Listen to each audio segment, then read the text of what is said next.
Yeah. Tell me about MrBeast.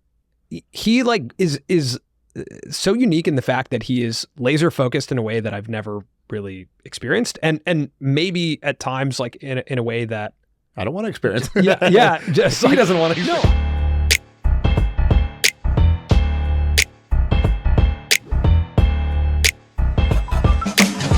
Colin and I, spent a lot of our career making documentaries, and what we noticed was like if we were interviewing a subject and we were just interviewing them head on, we wouldn't get good answers. And then we started taking them like driving or have them do something else, and then you would get the truth. Oh, that's interesting. It was really interesting. It's like the truth comes out in the car. I think it's something that some documentarians say, where it's like if someone's doing something else, they're much more open if their mind isn't 100% on the interview. Why is that? You think they're just performing basically when they sit down in a artificial environment? Probably, yeah. There's a lot of like self-perception stuff that's going on, right? It's like, how am I coming across? Right. Who am I? Is this sounding right? And if you're distracted, then you... But you guys do your interviews at a table, basically. Yeah. So you don't do that? Well, we've been trying to explore like the concept of creating the right energy for the conversations, right? Yeah. Like you think about like this has a completely different energy than if there was a table, has a completely different energy than if we didn't have mics and we were laved or had booms. So we've been trying to explore like where our show is moving and what type of space we want. That's essentially exactly where I wanted to start, which is basically you guys do.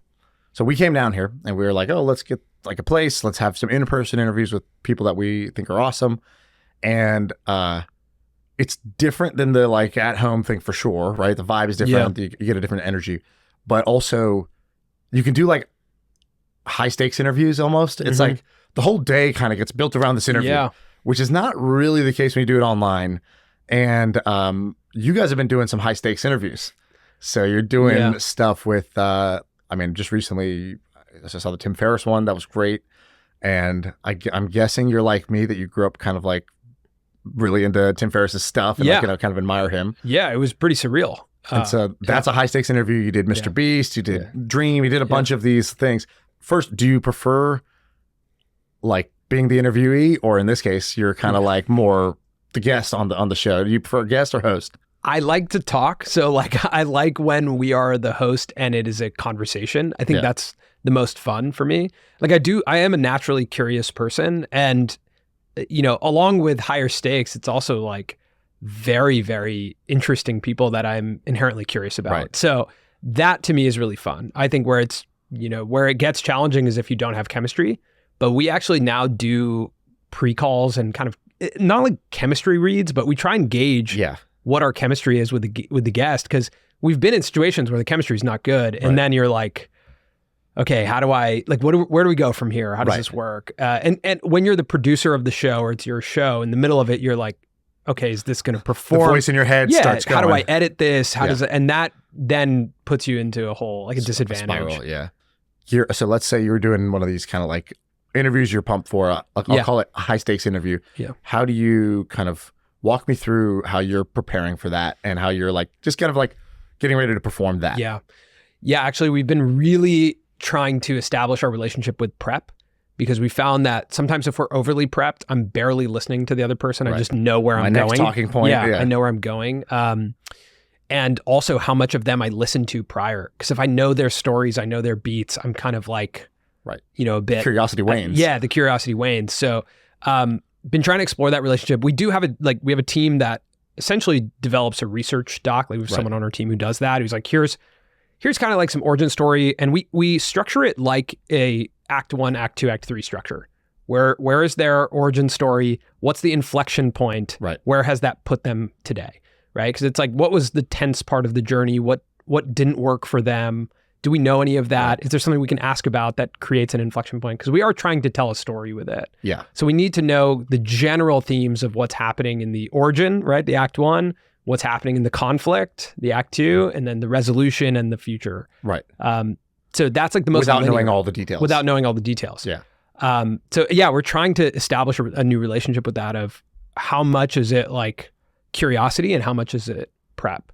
And I think that's become more substantial for us as the landscape of interview shows is getting more and more saturated, right? Like when we interviewed, certain creators 3 years ago, no one else was interviewing creators. So it was kind of like, okay, this is a talk show for our own community. Right. It doesn't exist anywhere else. Now we're a part of a group, and that then pushes you to try and become more singular and more differentiated.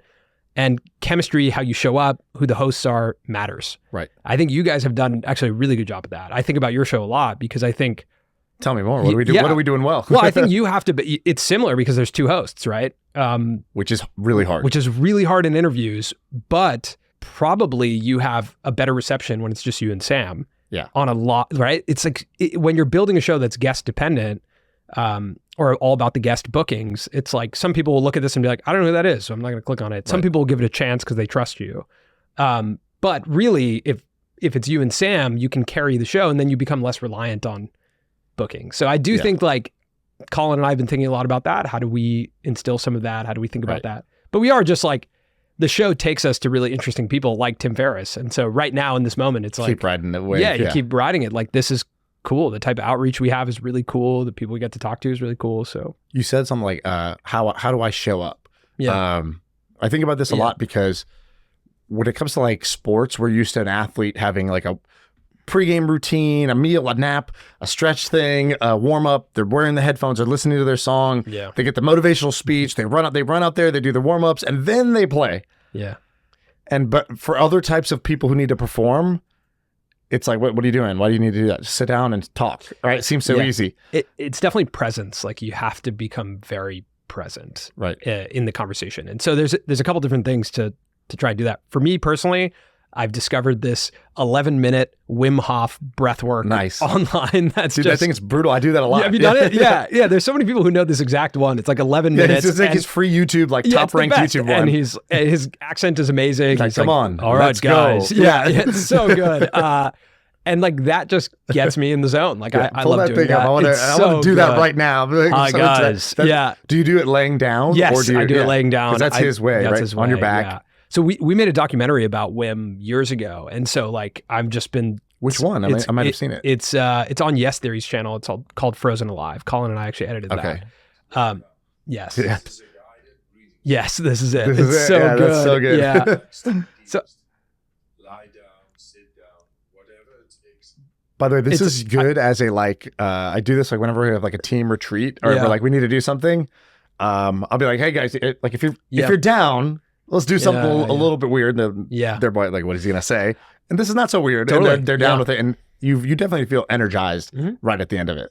Yeah, I try and get present. Like I try and take out a lot of the variables. I think as we've built a team, what's been great is like it used to be me and Colin being like, okay, where do the mics go? Where do the cameras go? Does the lighting look good?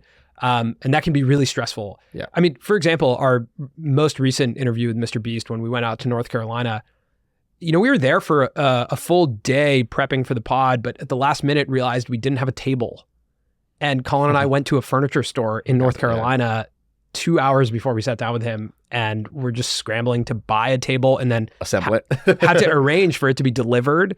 And basically it all happened within a matter of, that was a very stressful 2 hours prior to sitting down. And I felt very not present in the first half of that. Right. I was just coming off like, okay, that was intense. Why didn't I think of that? Kind of immediately already being retrospective of the process of, and so all of that stuff, I think you just have to eliminate. I made a bunch of mistakes like that when this podcast started with me doing long form interviews. Like the first 20 episodes were just me interviewing people at a studio and whatever. And I kind of like got reps there. And then it switched at like, I don't know, episode something 40 or something like that to me and Sam as like a recurring thing, which was like way different prep, turnkey setup, already have good chemistry. Don't have to book guests, don't have to research guests, just like be ready to talk about interesting things and like just turn up the sort of charisma as much as you can. But now that I got back into being like, all right, let's try to like, we have this amazing network. These are fascinating people to talk to.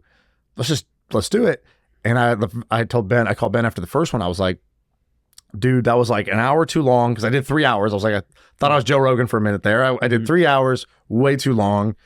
And then I was like, I over prepped like crazy. And the thing you were saying where you're like, I'm listening, but in my head, I'm like, okay, I'm supposed to beat to this next. I was like, that wasn't right. And so it's hard. Before this, we went to Dave and Buster's in between interviews and, played Papa Shot, and I got in a good zone, and now I'm here. It's either that or Wim Hof, Dave and Buster's or Wim. Yeah. If you don't have a local Dave and Buster's, so if you're unfortunate enough. I thought you were going to say if you don't have a local Wim Hof. No, you always got Wim. You've had a bunch of these guests. Who's somebody that's been a lot of fun that you guys have had on recently that's like, giving you those kind of like mind blown, my brain's leaking out my ear. Like, who's done that for you recently?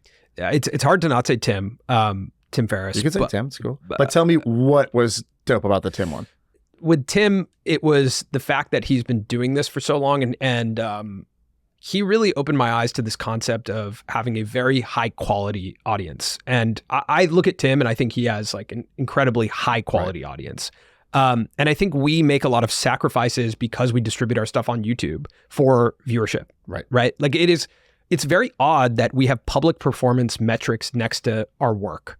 There's very few other places where that happens, right? Yeah. Like in business, it doesn't happen where you're like, here's how well I'm doing. And anyone can see that at any time. Yeah, if you go to a Shopify store, it doesn't just show you sales. Like, how many sales has this had? Exactly. The truest, rawest like benchmark is imagine visible. walking into a grocery store and it just has like, revenue under every product. It's just, it's a very odd thing that pushes us to make decisions for larger viewership rather than higher quality viewership. And I think sitting with Tim, it was a deep understanding of how he's built a very high quality premium audience and a premium brand over a decade. And I think he said something in that interview to you. He was like, there's always a market for like the best. The best, yeah. And he's like, so I wanted to, whatever the ads were priced at, I was going to go like double that and be like, how do I get that to be the thing? Because that will always be there. There will always be a market for whoever's got the highest quality audience with the best ad read, that'll always be there. And I think that's played out. Yeah. And I think what's important is for us as creators to realize like what we are doing is not novel. It's been done before. We're building audiences, we're media companies, like this has been done before. And we should look far back at who's done it really well. Yeah. And I think that sitting with Tim was that opportunity. And almost as a self-fulfilling prophecy, like the type of people who reached out to us after the Tim episode really was emblematic of, it is a high quality audience that watches Tim and that's interested in him. It was not our highest performing episode, but it's one of my favorite, and it's one that drove a lot of high quality outreach. And it reminded me of that, of we can get really caught up in, high viewership, but I think that was something that really pushed me in. There's a lot of stuff in there. There's something that I never forget that he said, which was, if you do something that is even slightly energy depleting, it will compound over time. And to like really look at your day-to-day and recognize what is depleting your energy, because it'll compound over 10 years. When you say that, it's like, I feel like everybody can think of like the one thing away that you haven't been like really paying that much attention to, but when prompted, your brain is like, of course it's this. Yeah. And this is, this is 4-hour work week from his book, but he talked a lot about who are the right clients to have. Like what, money is not, we look at it as like, well, it's a lot of money, so I'll sacrifice these things for it. But if the client relationship isn't good, if it's depleting your energy, if it's causing a strain on your team, it's not worth it. And all those viewpoints are almost antithetical to the internet age of us being like, all of this is infinite. We can always be making more money. We should always be pursuing more viewership, more money, more of everything. He came in with the perspective of what's the right money, what's the right view. So he said that energy depleting thing. What did you think of for you? I thought of like meetings. Yeah. I'm like a creative person. I like to be creative, and I've kind of just spun myself up to be like, we run a media company, so I need to operate like a media company owner. And like, I think about hosting meetings or being on Zoom calls, and I'm like, I really don't like it at all. So on the podcast once, Sam did a really funny rant where he was like, he's like long build up. He was like, I've been, we sold The Hustle this many months ago. It's been 6 months. I've talked to this person. I've thought about all these things. You know what I realized?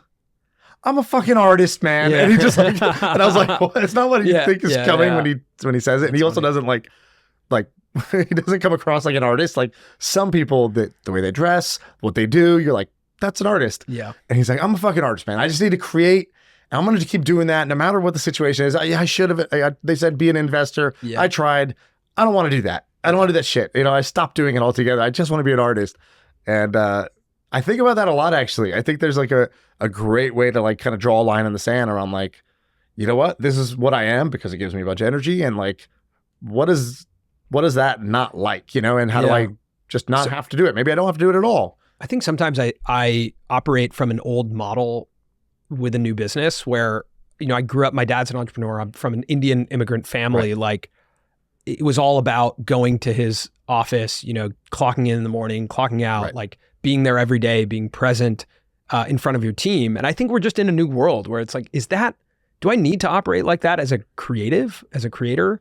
I found myself that another thing that Tim said was, it was a quote from Whitney Cummings, but he said, if art imitates life, then you have to have a life. And I think that the mentality of like, I really want to succeed is, hey, I'm going to go to my office. I'm going to grind every day. I'm going to work really hard. But then as a creative person or as someone who's on a podcast, it's like, well, now I have very little experiences to talk about, or, you know, it's kind of like, I can tell you about the coffee shop down the street from here where I get coffee every day. And then I come and sit here all day. Right. I'm so routine. Why does somebody want to listen to this? Why does anyone want to listen to if I don't have interesting life experiences? There's a thing I realized, which was my grandfather, like, what did your grandfather do, or one of your grandfathers? Like, did they like have like a factory job or like any like? Yeah, like my grandfather that I knew, because the other one passed before I was born, had a like train engineering job in India. Yeah, almost exactly the same. My grandfather, some engineering, like a chemical plant of some kind. He worked there, and like to him, work was you come to the factory where the ingredients are coming in, they're getting processed, there's fumes everywhere, and like that's what work is. And there's like a shift supervisor. Yeah, and then if he saw what my dad did, which was like, go to work with a briefcase. There's a computer on your desk. You sit in a like kind of cubicle or desk, like office, and you know, you take phone calls, or you get on a flight and go to a business meeting where you're going to shake a hand and maybe do a paper contract deal. Like that was kind of my dad's job. That's like what work became. Right. It's just kind of unrecognizable and looks much less serious than the chemical plant or the fertilizer factory or whatever. Yeah. And then like to my dad, what I do, he's like, are you ever going to work? Like, what are you doing? You're sitting in front of your phone. You know, you're talking to who's listening to this? You get paid for this? Like, well, if I get a bunch of views, then yes. Or like, you know, sometimes, you know, if it's like, I'm working, it's like, no, you're just fucking around on YouTube. It's like, that's exactly what I do. I'm looking for the most interesting things in the world, and I'm synthesizing, and I'm going to talk about it. But it's like our version of work is unrecognizable to like, you know, our parents. And then I'm like, oh, like I just have kids, and I just have two little kids. I'm like, whatever they're going to do is probably going to blow my mind. It's going to be so super unrecognizable. It's super unrecognizable. But every generation does that. I'm like, oh, that's kind of interesting. Like I should kind of not write off those things that look like complete not work. Yeah. And like our company got bought by Twitch, which is like, if you watch people playing video games for a living, it's like, what? This is not work. That was a very confusing era. I mean, even now at, you know, in my mid 30s, when I look at what a 20-year-old creator is doing, it's hard for me to track. You know, I spend a lot of time on YouTube. I spend a lot of time talking to YouTube creators, but this next wave of creators is kind of like, wait, what's happening? What's going on? What's the name of that girl who's like going viral because she's like a NPC? Pinky Doll. Yeah. Pinky Doll. Yeah. I was like, that's like, is that the thing? I don't know, man. Is that what our kids are going to do? They're going to be like a vending machine? All of this is so like, it brings so much about like, who are we as people? Like what is that we're into? Have you seen this thing? It's really strange. Have you seen Pinky Doll? No. Basically, she's just standing there, and like people are donating using the TikTok live thing. Have you guys seen this? Yeah. There it is. Gang gang. Ice cream so good. Thank you, Jackie. Gang gang. Gang gang. Gang gang. Oh, special. Gang gang. Rah, rah, rah. Gang gang. Gang gang. Balloon. Gang gang. Gang gang. That was good. Lemonade. So she just, whatever, if they donate the cowboy, she always says the same thing the same way, like she's a bot. And she's just making like, I don't know, like what is she making? Like $7,000 a day. $7,000 a day. Gang gang. Gang gang. Slay, huh? There's all these funny memes too of like guys filming their girlfriend like doing this now. Right. I know. I think it says a lot about what we crave as audiences. Obviously, there's like a lot there to unpack of what we're into, but the interactivity, like you think back to entertainment, even when we were growing up, it was like the TV told you what was on. It was a lean back experience. Right. Turn on TV. If what you wanted wasn't on, you just waited. And you may not even know. Yeah, you don't that even you're know. super into these like niche cooking shows until Chopped comes out and you're like, oh, exactly. I didn't know I wanted to watch other people cook. And I don't know if you remember the TV Guide channel. Yeah, it was a TV Guide channel. You just waited. It told you what was on channel 12. And if you missed it, you had to wait a whole nother 100 channels. Scrolled by. So that was like a very lean back experience where we were like, okay, you tell us what to watch. Right. And then as we progressed, there was like TiVo and it was more on demand. It was like, oh shit, we can record a show and like have it on demand or see what's coming up. And now you accelerate it all the way to YouTube or Instagram, and it's like I can search for what I want. I can curate my own entertainment. Now it's I can create my own entertainment, right? I can pay money and she will do something. Yes. That's like that's the next level, right? It's like interactive entertainment where I'm not consuming it, I'm creating the entertainment. I'm part of making part of it, yeah. Yeah, and I think that's what, Twitch, I think is a great example of that too, right? Like people watching long live streams, why? It's because they can have an impact on it. Yeah, I think people don't really even actually understand what's going on with Twitch. Like now I think it's accepted that Twitch is a thing, which took a while to be like, is that like a big deal? And it's like, yeah, it's actually a pretty big deal. But I think unless you use Twitch, I think people still sort of think the default is probably like Twitch is people watching other people play video games live. And so maybe they're really good at the game. It's like, yeah, that's part of it. But then some people are, like a lot of people are just there for the chat. A lot of people are just using this background noise in another tab. Like I remember looking at some data when we were there about how many people are literally just, that's not the focused tab on Chrome. And some people are like, well, we should like discount that. And it's like, you talk to users like, no, that's like how I like to use Twitch. I'm not just, it's not like an accident and it's just running in the background. Like I listen to it while I work and I'm coding and I'm listening to this and I'll check back in. Like every time something interesting is happening, I hear the crowd roar. Basically, I go look at the score and I go see what's going on. To me, it's like the reinvention of the radio, right? Twitch has really operated like that. But then again, where you get to play a part in it, Ludwig was another creator that we talked to on the show where he has developed this kind of adversarial relationship with his chat. Yeah, because the way you said it was interesting. You go, it's kind of boring if there's also just supportive, right? Yeah. It's like, you're right. And I was like, I never really thought of it that way. And he's not adversarial like they hate each other. How would you describe it? Like, what's an example of like what's going on his channel? It is so odd. There's so many different things that go on. I would say his subathons are probably the thing to bring into focus, which is essentially, he'll go live for, he initially started as 24 hours, but every time you subscribe, every new subscriber, he extended it. Right. So essentially, like torture me. Yeah. It was an adversary, right? It was like, I want this to end, but when you take this action, it extends. Right. It extends an hour. So he ended up doing it for 30 days straight, live streaming for 30 days straight. But again, he's dead now, but it was okay. It was fun while it lasted. But that's an example of like having an adversarial relationship, which is, kind of like you can interact, but you're bringing me discomfort. Right. By doing this. Yeah. So it makes it fun for the audience to play with that. And it's obviously like a joking relationship. Yeah. But there's something that's, fun about that. And I think we should really think about these audiences, the young audiences that are growing up with this.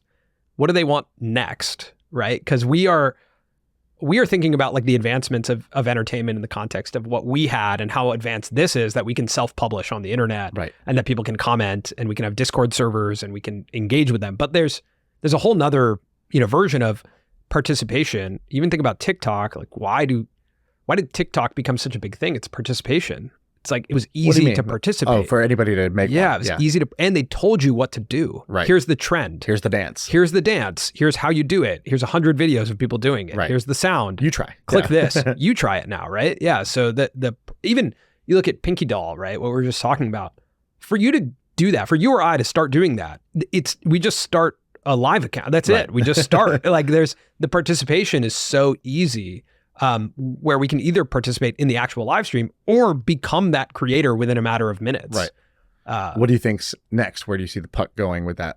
Obviously hard to predict. It's hard to predict, but I think if anyone could, it might be you. Yeah, right? But I think what we have to realize is that TikTok taught us a lot about the fact that the platform is the creator in that context, right? Like if you take the top 10 creators off of TikTok, TikTok's still TikTok, right? You still open it and it's a For You page. You wouldn't even notice. It's almost reverting back to the lean back experience. I open TikTok and I say, you tell me what's going on, right? Back to what we were just talking about with TV. It's just that it's personalized to every single it's personalized. person. Yeah. So it's hyper personalized, I think, is number one, right? When we think about the trends that are coming, which is already happening. But I think also like participation forward. So it's like it's personalized, but it's really easy for me to engage in the action too. And I think that's where maybe there's like two extremes. There's the MrBeast where it's like I can't buy a train and have it go into a ditch, which is something he did in his last video. Yeah, I saw that. And then the opposite end of the spectrum is like, here's what's happening on YouTube Shorts or TikTok, and actually really easy for me to do that, and I can try it myself. I'm in San Francisco. If you walk around SF, you can't like you stub your toe. It's like, what did I step on? Oh, AI. It's like nothing is the answer to everything is AI. Yeah. And I kind of wonder if the answer to this is also AI, meaning you see that AI can draw amazing art. Like a paint, it can paint better than a human can paint. It can paint anything you want instantly, whatever. It can write. It can make ChatGPT can make rap lyrics. And so I wonder, how do we just get to the point where actually the algorithm is the creator? It's hyper personalized, and here's just like it's gonna just deep fake and create something that it thinks you like, and it's just gonna try 10,000 variations per second, and then if anything starts to work, it starts to like go more down that rabbit hole for more creators, for more people. And it might not even be a creator; it might just be self-generating video, right? That's what I mean. Yeah, like, that's the algorithm is just making the video, making the content. Just being like, okay, people seem to like because they have, an unreal amount of data, right? They're like, people like to hear people eat. That's have like you and Sam been deepfaked yet? Have you heard of My First Million? Yes, deepfake? I've heard of audio only, not a video one, but an audio only version. That's a fake conversation. And how close was it? I mean, it's like okay, if somebody listened to it, if my family member who doesn't listen to the pod listened to it, they would just think this is the podcast. Yeah. Because it doesn't sound robotic. Right. There's little moments, but it's like kind of passable. If you don't know what deepfakes are, you'd be like, I guess it just sounded like that. If you listen to the pod, you'd be like, oh, you're cool, but you're not really like substantively saying anything. Like, did you hear the one where they did Joe Rogan talking to Steve Jobs? Yeah. And that one was pretty good. But I think they kind of edited it to make a cool demo. I listened to Joe Rogan and Sam Altman, it's a YouTube channel called the Joe Rogan AI Experience. And genius idea. Yeah, it's a genius idea. But I clicked on it to find out like Joe Rogan and Sam Altman talking about OpenAI and how ChatGPT works. Right. Started listening to it to be like, what does this sound like? I want to hear one. And then I just was like, wait, this is just good and interesting. Right. And then I just found myself listening to it. And then I was like, do I care? So if we can do that with the like V 0.1, then you just have to believe like, okay, inevitably that's where it goes. There's been a few of these that go viral, right? Yeah. Like the kind of AI, fake AI things. Like there's one on Twitch. I don't know if you've seen the Twitch one of Biden and Trump debating. Yes. I think where we're going to see this all really skyrocket is during the election, for sure. Yeah. Right? And it's going to get really weird, crazy and weird. I brought it up about you because it happened to me and Colin recently where it was a video of me, Colin, and MrBeast talking about an online casino that he had started. And it was also our lips were also deepfaked. And is it on YouTube or no, it's taken down. We got it taken down. We got it taken down pretty fast, but it's cool, really, but fuck that. Yeah, it was really compelling. But I mean, it was too compelling. Like people could click on it. It's like to just the untrained eye, it's like, oh, that could have been a moment from the podcast I didn't watch. I've had to have conversations with my parents about like, hey, be careful. Be careful if someone calls you and you think it's me. Let's develop like a safe word, basically. With all of this, like when you ask me what's next, the thing that's been on my mind the most is physical experiences. Like I actually think that we're going to want things that are uniquely human in the coming years. I think we're going to want things that are like collective human experiences where like stand-up comedy. I think we were going to want to sit and be like, that human is standing there delivering that entertainment to me, or plays and theater. I think we're going to want that. And I think there's a lot of digital creators who are building really promising communities where people will show up, but a lot of online creators who are building high viewership, but no one would actually show up to something that they do. And I think that's... And what's the difference? I think the difference is... the amount of personality that you inject into your videos and if people are willing to connect with that, right? Like long form podcasting there's people who spend more time with you and Sam than they do talking to their own mom, right? Or their own best friend. So they have this like really in-depth parasocial relationship. You guys have done live events, people come. Yeah. Right. And I think there's other creators who rip all of that out because they're looking at the algorithm and they're like, you know what? When I inject my personality, right. 10% of people stop watching, but they're looking at it on a view of like 5 million people, and they'd rather have 5 million views than 4.5 million views. But when I look at it, I'm like, I think I'd rather have 100,000 views or 100,000 dedicated fans who walk away knowing something about me, like one more unit of trust. Exactly. Who are down to listen to me talk and understand my personality, then try and rip all of that out to make sure they get to the end of the video. And that is how like the business of YouTube is predicated on, do they click and do they watch till the end?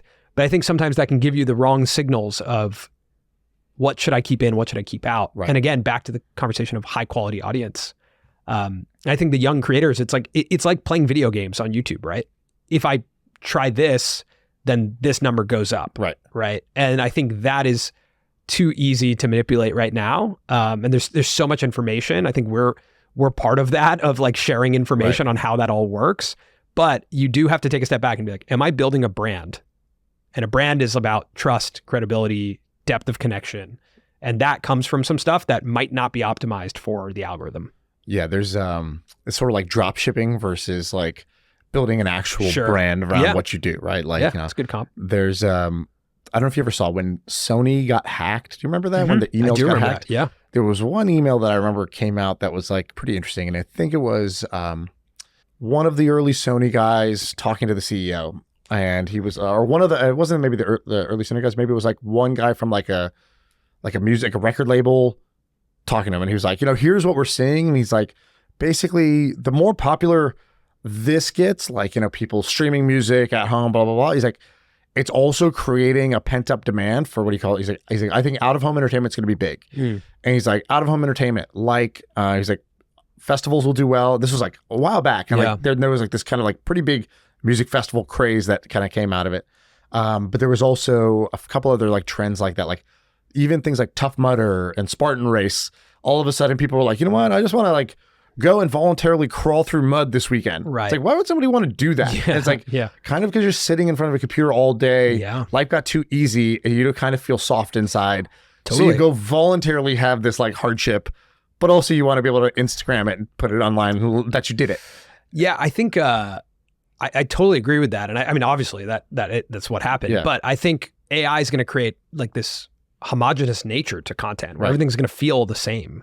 And that is going to make us crave something completely unique and different. Almost like looking for, like AI has brought a lot of efficiencies into our studio. We use AI for a lot. Like what? Do you guys use Autopod? Are you familiar with that? No, what is that? Okay, so there's 3 cameras right now, right? And so basically you would bring these 3 cameras in and you want to get a clarity on like, if I'm talking, the camera's on me, if you're talking, the camera's on you. Oh, it does those cuts. It just does those cuts automatically. If it's a 3-hour conversation, it'll do it in 90 seconds. Oh, that's amazing. And it'll be very precise. When you start talking, it'll go there. If you have a human here live switching, which I don't know if someone's live switching. He's not live switching right now, but we talked about it like right before we started this. So if he's live switching with the switcher, he actually can't predict when you're about to start talking, right? He's going to be a second late.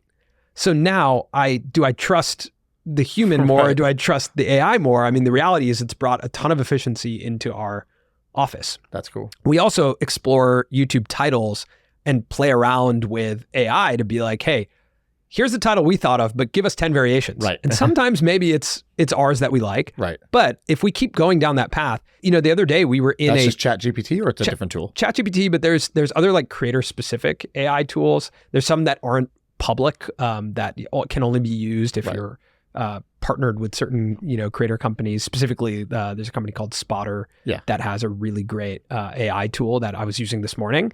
And the funny thing is, like, you're sitting in a room with your team, and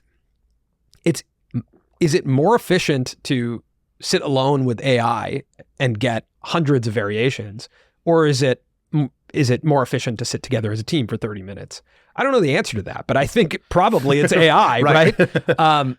So the question for me is like, if it's driving so much efficiency, I think I'm going to crave inefficiency in other places.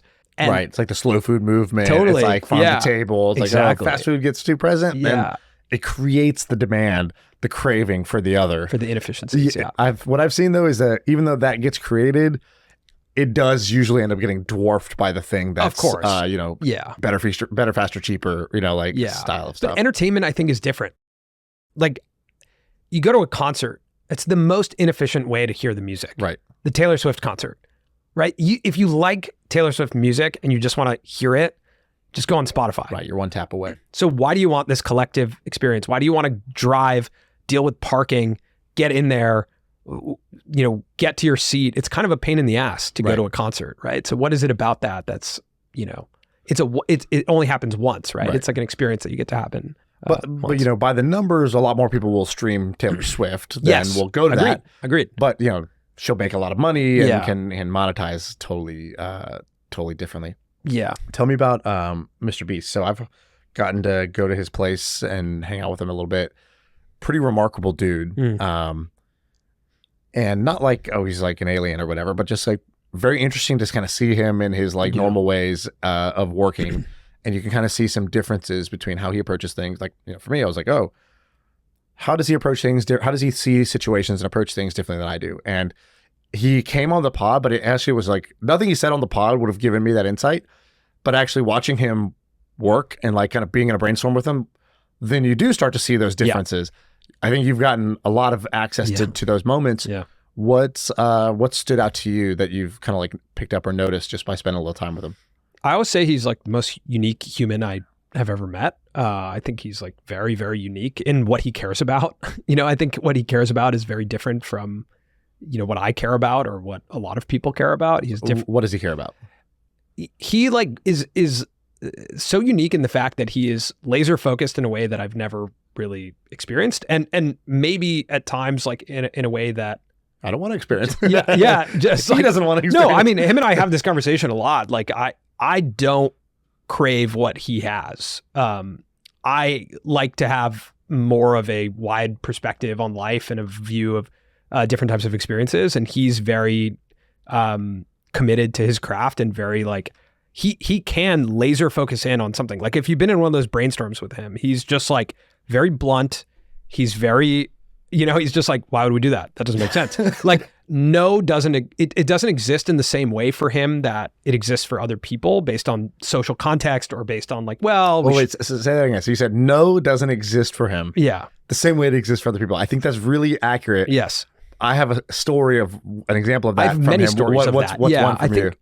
The time where I saw that the most was at the MrBeast Burger opening in New Jersey at the American Dream Mall. Colin and I went. That was insane, right? Like, we spent the 24 hours with him before and after. Yeah.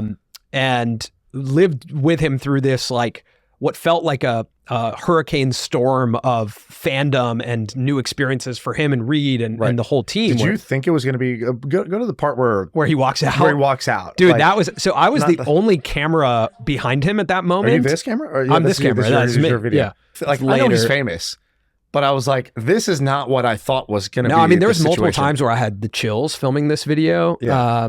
So I filmed that. I filmed that clip, and then Jimmy was like, "That's crazy. Send me that." And I sent it to him, and then he tweeted it, and it was just like, it's completely insane. But so that experience, there was, the night before, there was a question around like how many burgers they could serve, and there was already, I think, 15 or 20,000 people there the night before, right? It was completely insane.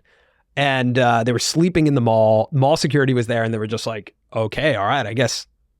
I don't think anyone fully understood how big he was at that moment. And so they were like, okay, we don't know if we can serve all these people. And Jimmy was just like, what? What do you mean? Let's just figure it out. Like, what do we need to do? And they're like, it's just not possible. We can't get more supplies here. And he was like, well, can we pay for it? Can we just pay someone to do it? And he was like, well, I don't think so. I don't think that's possible. And basically what ended up happening was it was possible. And Jimmy just kept pushing. Right.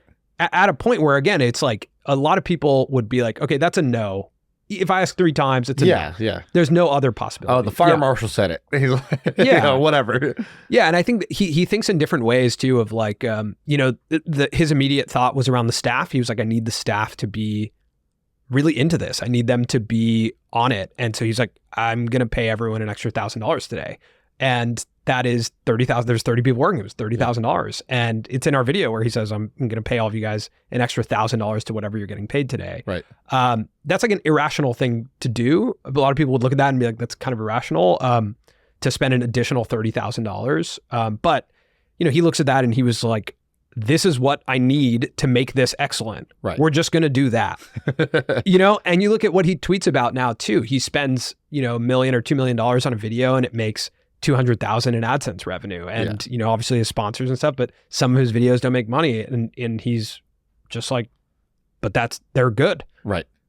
He thinks in just different ways like that. Yeah, he's just very unique. I feel the same way. He also said some things. So he also said some things that were like really funny to me. Like he was like, I was like, so do you want to like have kids, or like what do you want out of life besides? Okay, yeah. Like, I've heard the YouTube part, and I was like, what else do you want? And I think he was like, I want to be president. I want to do this. I want to be a billionaire. And I was like, okay, cool. But like, what about just like out of your life? Like, forget the big, cool sounding things. Like, do you want to get married, have kids? Like, what do you want to do? And he was like, he's like, yeah, he's like, yeah, I think I'll probably like, date or get married or whatever. He's like, I wouldn't want kids. No, fuck no. I don't want kids. And I was like, oh, why not? He's like, actually, like, Steve and Elon, they have kids. There's probably something to it, so I'll do it. And I was like, at first, just hilarious to be like, just like the first name basis, literally like the dead Steve Jobs, who you never met, and be like, he's just like, that's the class of people I'm in. Yeah. If those people did it, there might be something to it, so I'll do it just kind of for that reason. But I don't feel the need for that because I'm on this mission, and that's where my head's at right now. I have seen him, just being friends with him and having conversations, and we just did another podcast with him recently. I have seen him mature quite a bit. Like, I think we do have to remember, like, that's a guy in his mid-20s. Of course, yeah. Actually, he wasn't even, I don't know how old he was. I remember laughing at something and I was like, dude, he's so much smarter, more mature than I was at 24, 23, whatever. He's just different though. Like, again, that's not, I didn't have any friends like him when I was in my early 20s. I think he's a very rare individual, and he's 25 now, and he's maturing into, he runs a company with over 100 plus employees. He's got this like whole massive operation, this massive platform, and he's 25. It's going to be interesting to watch the next 5 years. If you were to advise him, what would you tell him? I think he's already experiencing some of this, where he's looking at his content and injecting more storytelling into it, which I think is really, really smart, and something that Colin and I have been talking to him about for a long time. Yeah. It's the same thing I was saying earlier of, I think it's okay to have a deeper connection with him and with the content and with the contestants that he has on there. And he can sacrifice some of the, hyper retention editing for that. I also, a year ago probably would have told him he potentially is doing too many things. And he's already, refocused, right? He's really just focused on the main channel and Feastables. And if you think about a year ago, Beast Burger, Feastables, main channel, Reacts, gaming, right? These are all different things he's doing. Right. Plus 25 other amazing opportunities. Sure. Yeah. People who want to meet him and this and that, right? Everything will tug your attention away. And he can be excellent in all of those things. But as you grow up, as you mature, it's like, what do you say yes to? What do you say no to? And when you're at that platform where you have any and every opportunity, how do you focus? Right. It's hard. Well, the way I would put it is he can be excellent at any of those, but probably not all of them simultaneously. Probably not all of them. Yeah. Right? Like, not at the same time. Right? Yeah. You could do anything. You just can't do everything at the same time. Because as a creator in a creator-led business, you are the bottleneck for everything. And I've spent time with him. He is the bottleneck for everything, right? Like, he needs to be pulled into the room to look at something. He has, say on all of that stuff. And he also has the right, mind for it. That's the reason that company's so big and why he's built such a big platform. So where do you inject that? Is it across 20 projects, or is it across 2? And, I think they've really refocused and focused on And two primary every one ones. of these platforms has like a guy at a certain time or a girl at a certain time that's like the one. They're like, whether it was like Casey Neistat or PewDiePie, or like kind of they have these like epic arcs, and they're at the top of the mountain, and then most of them either literally stop creating because they transition careers, they get burnt out, whatever it is, or they're still creating, but they're just not like, there's the new wave of new people doing new cool shit. He is kind of remarkable though. So, he may have a different path or trajectory than most. If I was to say, all right, make a prediction, 5 years from now, what is like today, if MrBeast is like, the number one YouTube creator and like launching a couple of these businesses underneath like Feastables and whatnot, 5 years from now, do you think he's still the number one creator on YouTube? I think he's probably the number one online digital media company. I don't know that, I don't know what creator is going to mean in that many years. Like, I think he has the best pulse on online storytelling right now. And I think, we saw some people try this, like the BuzzFeeds, like these massive media companies that emerge. I think he's more akin to a media company than he is a creator. So I that's what I think. I think he'll be the biggest media company.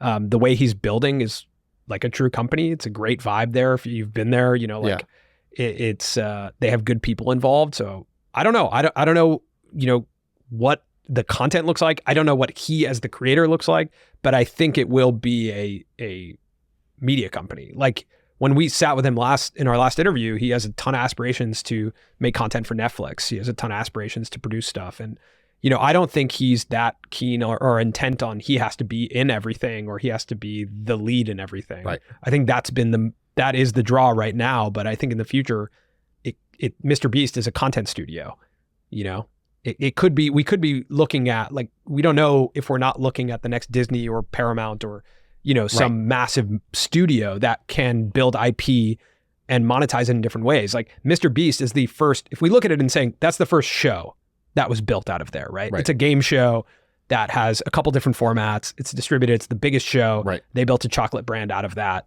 operates kind of like a game show. You can win stuff when you buy the chocolate, right? So it's like, okay, that looks and feels really similar to like a Disney and a Mickey Mouse, right? Okay, let's build this big media platform and let's build a product connected to it. They have that skill set. They could probably replicate that, right? And as you look at their cast of characters, there is a cast of characters there that can be built out. There is more IP that can be built out. It's like build IP, connect product to it, right? Or connect experiences to it. It could be an experience too. Yeah, if he chooses to go that path. I want to talk about this. This Sure. is amazing. So, yeah. So your content company did something pretty dope. You guys did, I think, what is it, 100 editions or 1,000 editions? We did 500 of those. No. But this was to celebrate. Oh, it was to celebrate 2 years of our newsletter. 2 years. Yeah, 2 years of the newsletter, the Published Press. Yeah. So you got this newsletter, the Published Press, which is dope. It's like a kind of what you guys do on the YouTube channel, sort of like a great newsletter for creators. Basically. I mean, it was largely inspired by like the Morning Brew hustle movement, right? Yep. Which was like, okay, we are subscribers to these newsletters. What if we made one about our own community? Yeah. And then you made an actual physical newspaper, and I'm very honored because you pretty much sold out of these. Yeah. This was dope. Why do something like this? Because I'm asking because this isn't like an economic move. This is not going to grow your audience. It's not going to get you rich. Yeah. It's not going to do any of those things. It takes effort. Yeah. It's a risk in a way. What's your philosophy on just do dope shit like this? Why? It's fulfilling. Like it's hard to say that we have a hard-nosed philosophy on it. It's just like we are creative people, and as we've built a business, like one of the things that's so interesting about being a creative is you're really good at kind of like the 0 to 1 and the like, let's just do cool shit until something works. What becomes startling is when something works, and then you're like, okay, so what now? I just keep doing this thing. And that's the really funny thing about Colin and I always say that creatives aren't consistent people. Right. And so we've surrounded ourselves with really consistent people who help us be consistent in the formats that we found. But you need that occasional pop of just like, it'd be cool to make a newspaper. Right.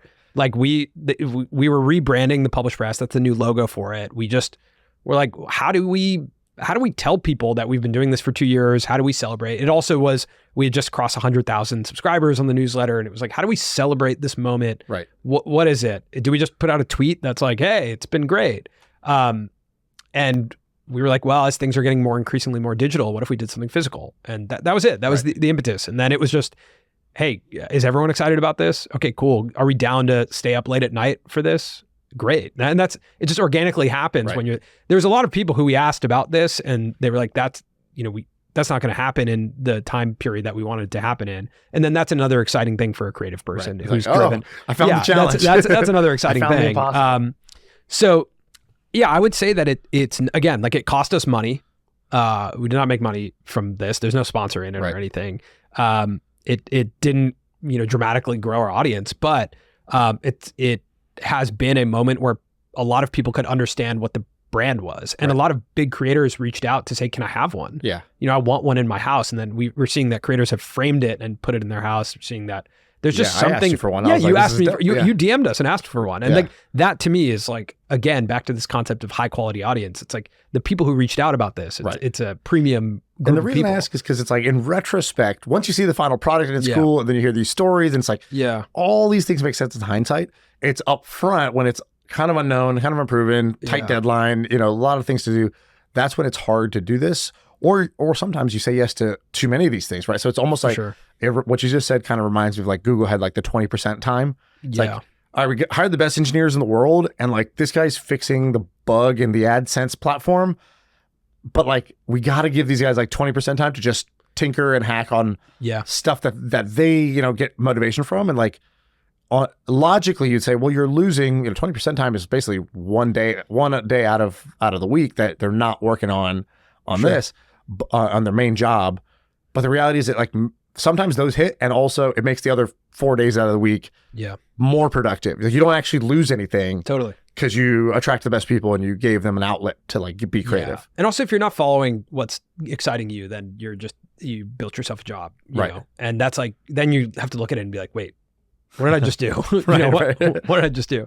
I also think that what we do with our merchandise and what we do with anything physical, like most of it at the moment is not driving crazy revenue, right? It's not like a revenue driver for us, but we think about building our community and we're very niche.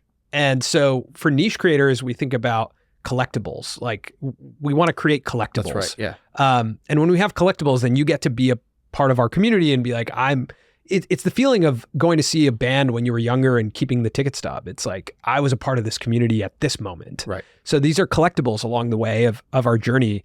You think about the massive creators like Logan Paul and MrBeast or Emma Chamberlain, they're creating consumables, which is great for mass creators, right? So these things are like cool collectibles that we think are cool. Like we're planning another drop in October, and our merchandise does not, drive like crazy amounts of revenue for us. It's relatively nominal, but it's awesome when you walk down the street and see someone in the merch. We've sold 2,000 of these hats, and they're out in the world, and 2,000 people are wearing them, and we see stories where people connect because they saw someone else wearing the merch. So that to me is like the symbol of community, building this tight knit group who can connect and be like, I'm part of the same group as you, identify in the same world as you do. Totally. I love the way you put it. It's a great frame on that idea of consumables versus collectibles. When we were about to launch like merch for the pod or whatever, and it was like, oh yeah, merch. And it's like, okay, here's two things I know. Number one, people don't want to wear our, like for us, it was like, they're not going to wear a shirt that says My First Million. Like this is not going to happen. It's not cool. I don't want to wear that. They don't want to wear that. Let's just all agree on that. What they will wear is like inside jokes and slang that only if you know, and if you don't, you don't. No small boy stuff. Yeah, no small boy stuff. Or like I have this shirt that it's we made that's a Polaroid of, it's like a fuzzy Polaroid of Sam when he had his hot dog stand. It's like in the style of those like Kanye shirt or whatever. It's like some like cool looking, like it's like an imitation of that. Great. And it's like nobody will even know who that is or what like, you can't even tell that it's a hot dog stand. But like if you know, and that's it. And I was like, we should just do.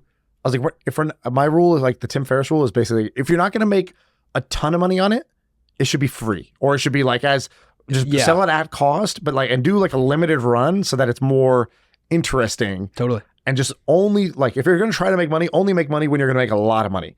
Don't try to like trickle a little bit of beg for money everywhere, because that doesn't nobody likes that, and that's not the right approach for something like this. And a lot of our merch is also the right way to think about it. A lot of our merch shipments are driven by our referral program through the newsletter, right? And so that's again, that's pulling from the playbook. The newsletter playbook. You had this tweet or this video that I saw that was like a Naval quote that I really liked. It was it said it was like, your problem is that you're writing to be read. Yes. That resonated with you and me. I want to talk about that. Why did that hit? Because it's so simple. It's I don't know, 7 words or something. I think it hit me at a time where I felt like we were creating very scared. The beginning of this year, I felt like we were creating very scared. Like we had crossed 1 million subscribers last year. We felt like we had built a brand in the space and opened up the year. We made a few videos that we just canned. We just didn't put them out because we were like, oh, those aren't going to work for the audience, but we liked them. And got really in our heads around, again, you're playing this dance as a creator of what you want to make, what the audience wants to watch, and what the platform wants. Right. Those are the 3 things that we think you're constantly playing with. And if you overvalue what the audience wants, you're catering to, this group that obviously they have created your career if you've made it. But you can't forget that it came from what you wanted to make. I think on one side of the spectrum of, being a publisher or being a creator, there is the artist who's like, I do not care what you think, I'm going to make this. And that has financial implications, right? That are essentially very hard to make money like that, but very cool. We respect artists like that, right? Those are some of the most respected artists, are misunderstood, maybe understood once they pass, or just didn't care about what the audience thought. Right. Your interpretation doesn't matter to them. Right. Then you go on love that you exist, but sure, I like guac on my Chipotle. Yeah, exactly. I'm gonna have a job. It's okay. The other side of the spectrum is being a distributor. It's why do we have so many Spider-Man movies? It's because they put butts in seats. Right. So the person at the studio, the movie studio, is not an artist. They're thinking about, what do we make? What do we greenlight? Spider-Man. That's going to get people in the seats. That's going to sell tickets. And I think as a creator, you have to be in the middle of that. And some creators slide heavy on the side of distributor of just what does the audience want to watch? I'll make that, whatever, And then on the other side of, what do I want to make? And so I think that Naval quote really hit me in this feeling of losing. I did grow up. I went to film school. I, took playwriting in college. I'm really into artsy stuff. And I think when money gets involved, when you start commercializing your creativity, and when it doesn't work for years, that's an important part of our story, right? It didn't work for a long time. We didn't make any money for a long time. You get terrified of losing it. And when you get terrified of losing it, you start creating to be watched or writing to be read. What do you say, creating scared? Yeah, creating scared. Yeah. That's like a book title right there. I like that one. Yeah, it's something Colin and I talk about a lot. It's idea. Let's not create scared. What are we scared of? Again, it's all this mix of the public view count, the perception, the tweets of these guys have fallen off, or whatever you think is going to happen if you put out a video that people don't like.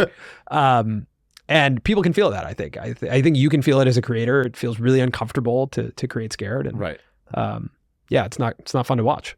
Yeah, absolutely. You had Hassan Minhaj on the show, and I love Hassan. He's very much on the artist side. I think he drew a line in the sand for himself. He's like, okay, either I'm going to get on TikTok and I'm going to dance for the algorithm, or I'm going to go the other way and I'm not. And he's had the soul searching moment. It's not he sent me a voice memo once. I was just like, bro, I'm going to just create great art. I'm an artist, and an artist creates art. That's what I'm doing. I'm not a businessman first. I'm not a creator first. This is what I'm going to do. And he's like, so I got to be true to that. And I'm going to work on projects that are interesting to me from that perspective. And it's got to hit my bar on that. And that's the vibe I got from him. But this was a few years ago when we were talking about that stuff. You had him on, I think, more recently. Yeah. End of last year. Yeah. Did he say anything that kind of resonated with you on that? Totally. Yeah, I mean, he talked a lot about, he kind of changed my whole perception on making YouTube shorts. Because what did he say? He kind of made fun of it. Hassan's so funny the way he talks, but he described making YouTube shorts as being a skinned rat for the engineers in San Bruno, which I thought was really funny. He was just like, you're a guinea pig. You are, essentially creating more data points for them, for their, they're your boss. Whatever works on their algorithm, you then pander to that. Right. And so he kind of pushed us in that direction of recognizing, like, are we artists or are we creating for the algorithm? And the second thing he said, which I heavily resonate with, he's like, everything is about the PDF, which means like, what is the idea, right? Write it on a piece of paper. Is the idea good? Show it to someone, pitch it to someone. Do they immediately go, that's a good idea? Do they laugh? Do they feel some sort of emotion? Before it's made. Yeah. And he's like, people, even when we got on our pre-call with him, he was like, all right, what are we making together when we sit down? Right. And he asked us that question. And I was like, oh, you're right. What is the Hassan Minhaj, Colin and Samir interview? Let's write it out. Let's not plan it, but what is it? Like, what's the idea? Why is this a good idea to do this? Right. What was the answer? We talked about like, how can we bring forward his creator story of starting on YouTube and using YouTube to go through kind of this crazy windy path up to Netflix, right? And how he's now kind of left YouTube. Because Hassan's origins are on YouTube. Yeah, I didn't know he used to upload. He came up with shows and put them on YouTube. If you go to his channel and search by oldest, like kind of like sketch shows, sketch shows. He did hosted shows where he talked about the news, like almost like Tosh 2.0, Tosh 0.0. Yeah, that for us was like no one has told that story. That's interesting. Let's talk about that, and let's talk about your relationship with. And he was also like content. 18, 19 doing like comedy clubs, right? Like he was doing stand up at like San Francisco or something like that. I think totally. Yeah, I watched him do King's Jester live. Like we went out to go. Did you go to one of his shows? Yeah, it was really good. Yeah. So that's his stand up special. That guy's like a performer, man. Like he really inspired me to be like, this is not like a comedy show. Yeah, it's a one man show. It's a performance. And that to me, it really inspired both Colin and I to be like, this is a craft. You have to work on it. You know, performing is part of this craft. Ideation is the biggest part of it. You know, he has a writing partner that he sits and writes. Did you meet Pratt? Or yeah. What's he like? I've never gotten to meet him, but I'm very, very fascinated by kind of the wingman. Yeah, behind, like there's a lot of popular people, but almost all of them are not. Nobody's solo. Everyone's got some kind of a team, and usually they have like their confidant, the person who's in the bunker with them, figuring things out, compliments them, does all the shit they're not good at, but like kind of like keeps them going in the right direction. And those people are actually really, really fascinating to me. And nobody really like asked them a ton of questions, but I have a million questions for them. Tell me a little bit about him. I think oftentimes as creatives and creators, we think we want to hire an employee, but actually what we want is a collaborator. Yeah. And if you're lucky enough to come up with a collaborator, then, you know, those are the people, in my opinion, who typically make it, like fully make it when they have a collaborator. So Pratt, limited time with him, but I find comedians to be like astute observers of the world. And I found Pratt to be like very much that, right? Like he had a notebook and pen during the King's Jester taping. I don't know if it was a taping or if it was just one of the shows, but they were prepping for the Netflix special. Yeah. And he was sitting there during the entire show, sitting right in front of me, just ferociously taking notes on what was working, what the audience was reacting to, when there was too much of a pause, when there wasn't. Like he was, and right after the show, before Hassan came back into the green room, him and Pratt were talking. I love that. Yeah, I love it when it's sort of like, all right, we're going back to the lab. Yeah. It's like we kind of like, we do our thing, but like, because I tell Ben, so Ben's my collaborator basically. Yeah. So like we did a couple businesses together, but also when it comes to content, like we recently did, we're kind of new to YouTube, but we used to just basically put the podcast on YouTube. Yeah, I remember. And it was like, you guys are growing now though. It started really bad. It was like, first time we did it, I remember we had like 4,000 views and I was just like, oh man, like, but like, which is fine for when you start, but we already had the podcast was significant. So it's like, it's kind of like if you play poker at 1 stakes and then you go down to the micro stakes, like, you know, quarters, 10-cent table. It doesn't feel very fun because you've now experienced a different level of stakes. But those aren't even in the same casino. Spotify or Apple Pods and YouTube. Yeah. It's a completely different group of people. So exactly. So we were like, all right, we think we could do this. And so we started to grow, but recently we did one, and it's this money one that's on the right there that has, how many views does that have now? 301,000. Yeah, nice. So 300,000 views. And this was a video, it was the first video that I made YouTube first. I was like, okay, I'm going to create a video that I think is going to be like YouTube. It's not just a podcast. Mm-hmm. And me and Ben were like, what if we just took 3 days? It's like, we just tried to make one great video for this. And we did, and we made that, and we were basically collaborating on that. For the first time, we had done that way. But the cool thing is now we've been working together for a couple of years, and you get this like mind meld where it's like, it's almost like you can speak in shorthand or reference. Like it's like if you say something, I already know what part he's gonna be like. Oh, we got to talk about that later, right? Because that relates to these other three things. And then earlier we talked about this, but and it's like if you can get to that point, that's like a pretty like formidable thing that I think most people don't have. But when you have it, it's like, oh fuck, that lets you go places. I think you need someone who's excited and wants to be a part of a team where their name isn't at the forefront, right? Which can be really complex, right? But we know who Pratt is, but if you're a fan of Hassan Minhaj at scale, you're not going to know who he is.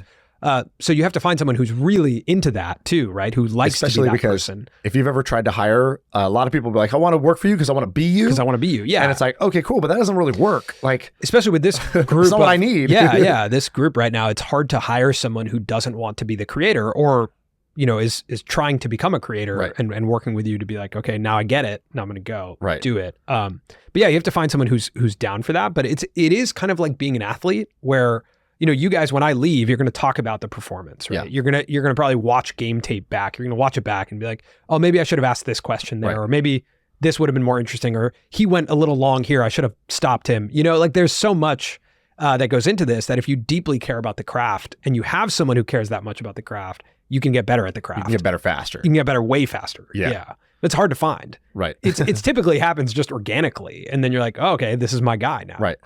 How much do you guys have your business off the back of your thing, which is the newsletter. The newsletter's a kind of a different type of business. It's actually a separate company now. And there's separate people writing that thing. It's not you guys creating it necessarily. Have you seen, and I'm keeping track of these kind of creator driven businesses where you have like almost like an audience co-founder. And like the way you used to have like a technical co-founder for a business, now you have almost like a distribution co-founder or an audience co-founder. That's cool. What have you seen that maybe everybody hasn't heard of, right? Because I think everybody's kind of heard of MrBeast and maybe a couple others, but what are some cool ones that you're keeping an eye on, or I should know about, or other people should know about? The typical creator business is make content, sell ads, right? Which is like, that's baseline. Right. Some people never need to grow out of that because that's just a good business. Yeah. But like when you go through those extensions, like I think Ali Abdaal has a fantastic education business. He's a creator out of the UK who talks about productivity, and he's built a series of courses. And wasn't he a doctor too? He was a doctor prior. Yeah, you're right. He was a doctor. He's an excellent teacher, but he has built a great business that is, very much focused on online education. I think he publishes his numbers. He publishes his numbers. He does like 4 million a year on his like 4 or 5 million on his pushing to 6 this year. Creator Academy, which is like basically like become a YouTuber. Yes. And he has a ton of courses on Skillshare about like studying for the MCAT, or like he's just figured out that, okay, I'm really good at making online video. Yes, one of those ways is to monetize through advertising, but another one is through teaching through online video. Yeah. And that's the classic like build once, sell twice, right? It's like you build it, it lives on Skillshare or on your own website for years to come, people can buy it, right? So I really like the digital product business because it's just scalable. And we do very few things that are scalable as creators, right?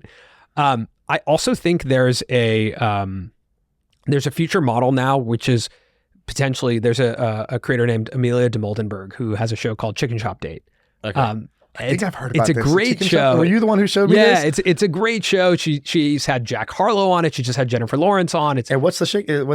It's like at a chicken shop, like it's a fried date. Chicken place. Yeah, it's a date at a fried chicken place in London. And the chicken shop in London is like the last place you would go to have a date. So there's comedy in it. She's a comedian.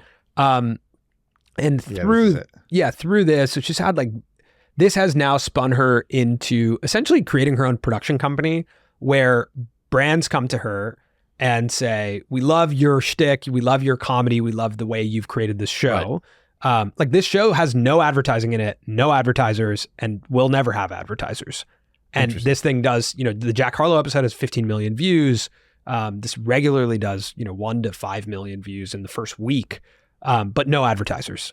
And what it operates as is like, it's a production company, and Nike just came to her.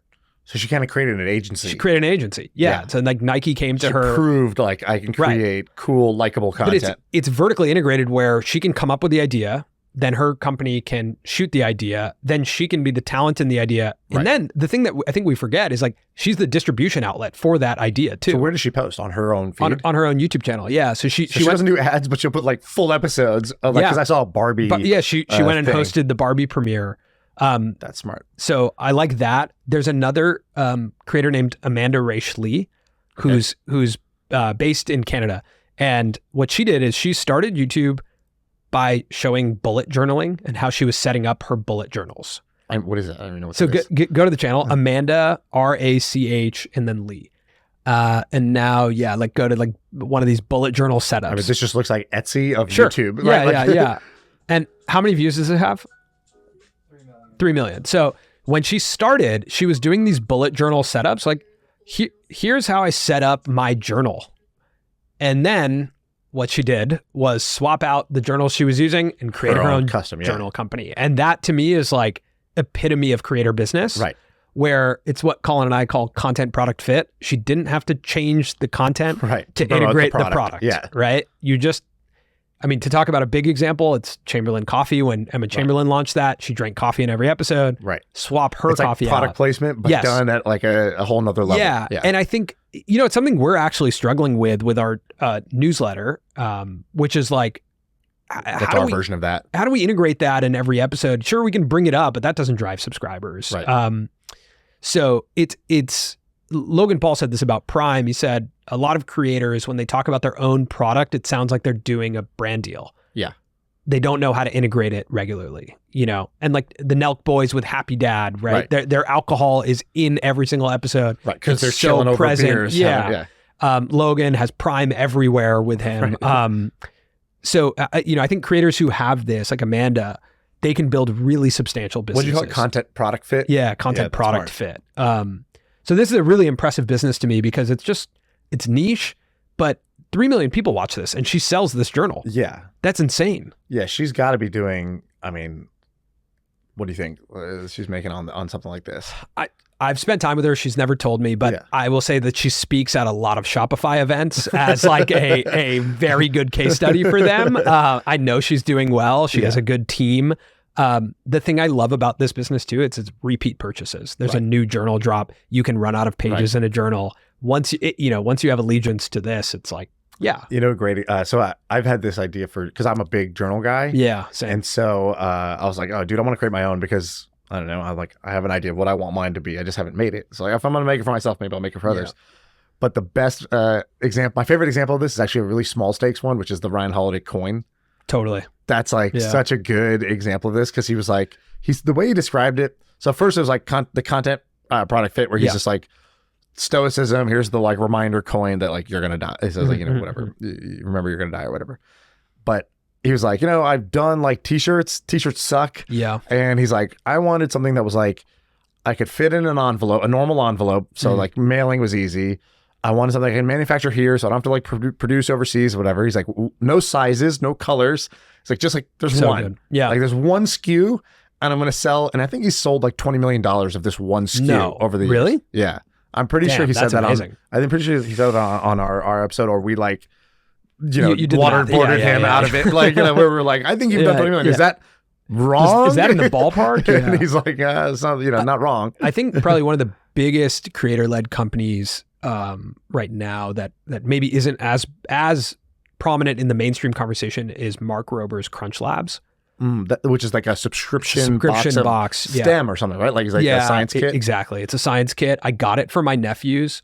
It is excellent. They are hooked on it. Nice. Like it is excellent. I text Mark about it. I'm like, dude, this product is crazy. Like that's huge. That's your big business. Huge. Yeah. That's a big business. Yeah. Yeah. I know he said now that makes more than his channel. Yeah. For sure. And his channel's massive.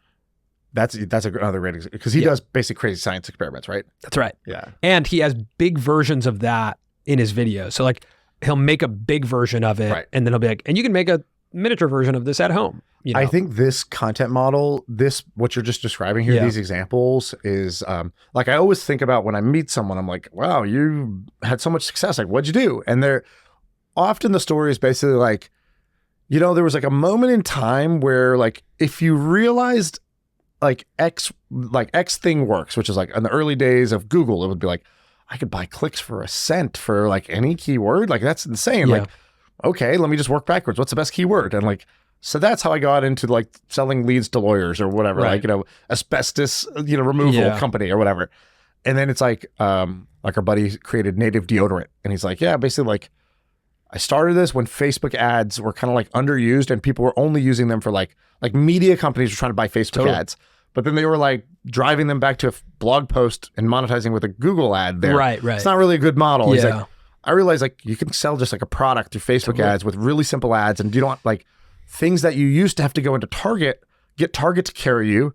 You could just start selling directly to consumer through Facebook, D2C. I mean, and like there wasn't really like as much of a category yet.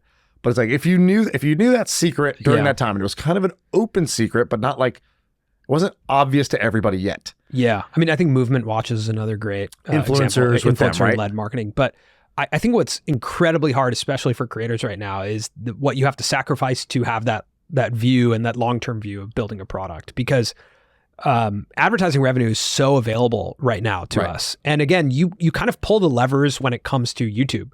It's the highest margin advertising dollars that I think, you know, has existed in video content ever, right? Because you don't get on the phone with the advertiser. You aren't negotiating a contract. There's no sales team. There's no back and forth. There's no revision. Yeah, There's but YouTube nothing. takes what, like 45%. Yeah. But yeah, still, so it's the like margin's this, not, you know, dude. But there's you still just don't like see it. You don't see it. It's just like and like you don't have to do any work. You don't have to do any work. You don't do it, right? You upload content and you get a check in the mail. Right. So creators who make really viral content that has reasonably high CPMs, it's like, well, I should make another video, and then a brand deal comes, and that can be, you know, anywhere from $20,000-$50,000 all the way up to $200,000, right? And you're like, well, okay, all right, I'll make another one of those videos. And then what I find is that a lot of creators never get to that moment of, okay, now we should stop and put our focus in over here. And how do we even do that? And it's a totally different skill set. Yeah. Too. How do I even do that? How do I hire someone? I think that's the biggest need in the creator economy right now. Is operators are the biggest need. Yes. And education on how to hire is so, it's just not there, right? Because it's all young people who grew. Which is funny, by the way, because there's so many operators, because I'm coming from an operator world. Yeah. And all the operators are like, dude, I could, like, if I just had the right influencer, this is a soap. We could sell a lot of this soap or whatever the thing is. You know, pick your favorite widget. And for them, it's like a total black box. Like, how do I go meet these people and get them to trust me enough to do this? And so it's like this and then also they have the to have the temperament to want that, right? Like a lot of creators have to, they might conceptually think they want it, but then when they get into it and their name is on a soap product, and they don't really like that, it went out to a customer and it wasn't perfect, and then they're like, oh, I don't want to do this anymore. Right, they freak out. They freak out, right? Because it's like, I have so much control over how my brand shows up, that when you start to scale that, it gets uncomfortable. Right. So. And do you, I have this question up here I put on this list. So it's 3 creators likely to become a billionaire. I gave you the one freebie. You can say Jimmy, and he could be one. Yeah. What other creators do you think have the potential to build a $1 billion empire around what they're doing? It's a combination of their content plus businesses, whatever. I think Dude Perfect. I saw they did like a amusement park or something, right? Well, they're working on it. Yeah. $100 million project. Yes. Yes. What does that mean? That's what they're investing into this project? I don't know the specifics of it. I've spent a lot. They're actually, I've known them for a really long time. Like I've been on YouTube and around YouTube for 12 years. They were the first group that I got involved with early on when we sold our last company. And they're kind of like the trick shots was their thing that worked, but they make sports accessible to young kids through trick shots and viral sports videos. And the reason I bring it up is like I think those guys have been at this now since around 2006 or 7, and they have remained at the top of their game throughout that whole experience. They also went through a long period of time where they've done the work. Like I watched them hold the cameras for years, even when they were at 30 million subscribers. They would just go out themselves and hold the cameras and edit the videos, and they still sit there in the edit bays and make sure they're perfect. And I think if you've seen images of, they just did a tour, you see images of like the young kids who turn out for that, the parents. I had a conversation with them one time where they said their goal is to be the most trusted brand in entertainment. And I actually believe that they're on track for that. Where parents really trust that they can take their kids to a Dude Perfect event. Right. And that when you take that to an amusement park, when you take that a couple steps forward, I think that matters a lot in the future. And I think they're on track for sure. That makes sense. That makes sense. I like that pick. Anyone else come to mind that you think has the potential to do something large like that? I think I think of some creators who have the potential, but I don't know if they want to do it. You know, like I think Cody Ko is actually someone who's he's coming here tomorrow. Oh, he is? Yeah. I love Cody. I know you went on his show. Yeah. I think Cody is like one of the most intelligent people I've met in the space. I think he even as he's like starting to invest now, and I was thinking about it because him and I were texting yesterday, and I was thinking in my head, I was like, who's Cody Ko in 10 years? He's either like in the woods, you know, like he's chilling. Free. He's a free man, DJing and running, or he's like running the biggest capital company, you know, like and I think that's just a personal choice. Up to him. It's all available to him. But yeah, I don't know that, I'm sure there's others that I'm not thinking of, but they're my favorite brand on YouTube. TMG? TMG is my number one favorite channel on YouTube. I think Noel Miller's like a true artist and special. Like I think there's very rare people like him, and also not very many people like Cody Ko. Right. So like their music videos are so goddamn good. It's actually kind of annoying. It's kind of frustrating. Yeah. It's like a bit. It's a bit off-putting. Like, dude, what? Like, you can't just do that. Right. At that, you can do it as a joke. It can't also be amazing. It can't also be good. Yeah, it can't also be good. It can't also make me want to listen to it multiple times. Right. It's funny and amazing, and you just did it like for kicks on the side. Right. On top of your other successful thing. I find this like pursuit of being a billionaire to be very fascinating. Like I don't really have interest in it. I don't. If it's the outcome of what I decide to do, that would be interesting. But it's not like I don't find myself to be focused on that outcome. And I also found most creators I talk to are not focused on that outcome. Totally. But I think it's in the video game of entrepreneurship, it is the final boss, right? So you're kind of like, if you're the final boss is actually walking away. Sure. The person who says they have enough is like you know, Paul Graham, who created YC, which is, I think, probably the most successful tech startup actually, because it created all these other tech startups, and like it created Dropbox and it created Airbnb. Like they probably wouldn't like to say created, but like without them, there is no Reddit. There probably aren't those businesses being successful, including OpenAI, because he saw Sam Altman and made him president when there was tons of other more qualified candidates on paper.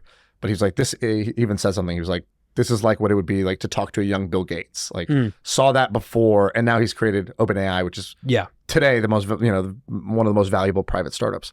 So anyways, YC gets to the peak of its powers, or gets like, you know, does amazing stuff 10 years in, and Paul's like, Sam, here you go.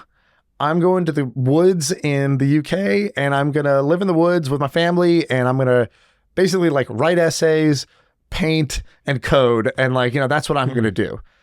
And that is the final boss of Silicon Valley, because you see most people just go right back into the hamster wheel and they start running again. But that's like the final boss of life, right? It's like making that realization is not like, wanting anymore. Being like content and developing a relationship with the term enough. That's a hard thing to do, but totally. Do you have that? Do you have a number, or like do you feel like you have enough? Like, what are you in pursuit of? I'm in pursuit of a really specific thing, which is, I heard a quote once that I think Naval said. He goes, the day you stop trading today for a better tomorrow, you've retired. So he's like, basically, if the things you do today in and of themselves were the reward of what you did today, you've actually exited the game. You've retired. Retirement doesn't mean you go sit down and do nothing. It means you're not saying, all right, I'm going to do this shit today that I don't really want to do, or I don't like to do, but I'm doing it because it's going to pay off in the future. It's going to pay off in the future. And like, your whole life goes by doing really that. Good, And so when I heard that, I was like, oh, guilty. Like, you know, put me in cuffs, take me to jail. Like, that's me. I've spent the first, 15 years of my career, like, you know, from 20 to 35, basically, was that. I was like, oh, I'm going to do X. And I'm not saying I didn't enjoy it necessarily, but like, definitely I was like doing X because it might lead to Y. I totally agree. I've with never you, by the just way. done I experienced X. that too. Yeah. I've never just made my main thing. Like I'm doing X because I just doing X seems fun. Yeah. And so that's the game I'm playing now, is to try to achieve that, to craft my life such that that's true. And so even though it's like weird, it's like, you know, It's awesome. It's like, well, what do I like to do best? I don't know. I like to do this podcast. I like to read. Right. I like to talk. You know, I like to you know, work on these tinker with these little things, or, you know, just understand, go down rabbit holes and just see how things work in the world. And it's like, those are the things that I do without thinking about some like future payoff. Because I don't think they even like, or they don't clearly have one. Well, you can also have there's another Tim Ferriss moment in our episode together. He was like something to the tune of like, you can decouple the non-financial reward and the financial reward. Right. So like this experience, there's a non-financial reward to this, which is like, we have a good conversation. Right. Cool. This is fun. We both go home. That reward is complete. Then you put it out. If there's a performance reward to it, amazing. If that leads to financial opportunity, great. You know, like, but that's a separate reward. And if you can decouple those things, then that is and just basically like the way I think about stuff is like, there's a car, and you can have a bunch of passengers in the car. It's like, you know, I have like my ego, but hopefully it's in the trunk. It shouldn't be driving. Like, you know, let's put him in the back. You know, he's kind of annoying, but he's there. And you got like, you know, the thrill of things that's in the car, but I don't really want Thrill to drive because he takes us off the cliff. Like, who gets to drive?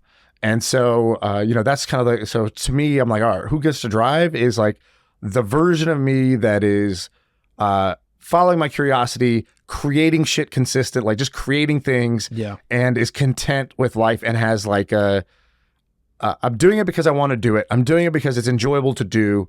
I'm doing it because it's challenging.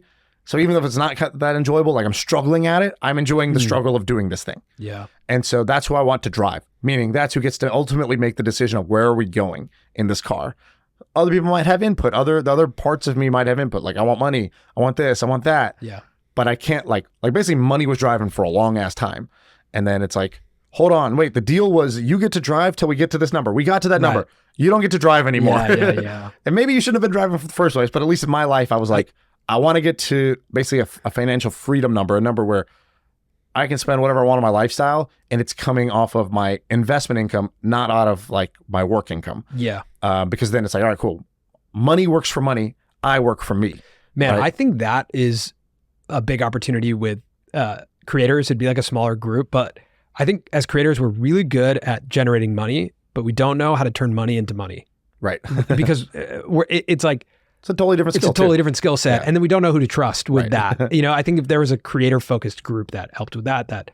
Well, we went to this athlete thing yesterday with there's a bunch of basketball players there. And it's the same thing. Like literally we were joking. We were like, this event would be cool if it was just the athletes who do what they do and us.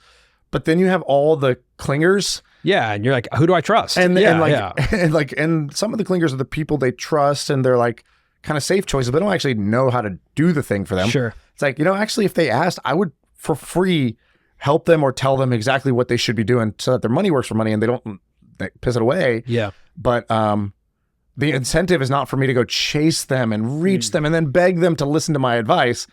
Yeah. The guy who's trying to take their money is incentivized to chase them and beg them and try to convince them that they're the guy who's going to help them. Right. And it's like this weird, like perverse incentive. It's like the guy who's going to like work his hardest to break into your circle is the one who wants something. Yeah. You know? You actually don't want to work with someone who's like needs something from you. Yeah. On the sports topic, there's one more, destroying. He is a sports creator, a football focused creator. Right. He played football at UCF, and this is pre-NIL days. Right. So he played football. He was making YouTube videos. They brought him into a room and said, you have a choice. You can either continue playing football or you can continue with your YouTube channel. He chose YouTube. And built this really substantial YouTube channel. He has this series called One-on-Ones that just partner. Does he go live to places? Like he goes to like a city and like this hosts was like an event? Live events, and they get crazy. Like in Arizona, it had to get called off because it was like too many people there and the police had to get involved. Right. I was going to go. I think he messaged, or his manager messaged, somebody messaged. Okay. And was like, I'm in, like he's an hour away. I was like, oh, that sounds kind of fun, but like I didn't make it out. What does he do actually? So it's one-on-one. So basically it's wide receivers versus cornerbacks. And They That's line cool. up and they go one-on-one, and one dude wins $10,000. And for some of the communities he's going into, that's life-changing money, right? For a lot of And communities, is he the guy in the thing, or it's he's the two host. other guys? Okay, like he's the host. Okay, gotcha. You know, and like you can see, like this is what it looks like. If you go to his channel and go to most viewed, That's in my old high school.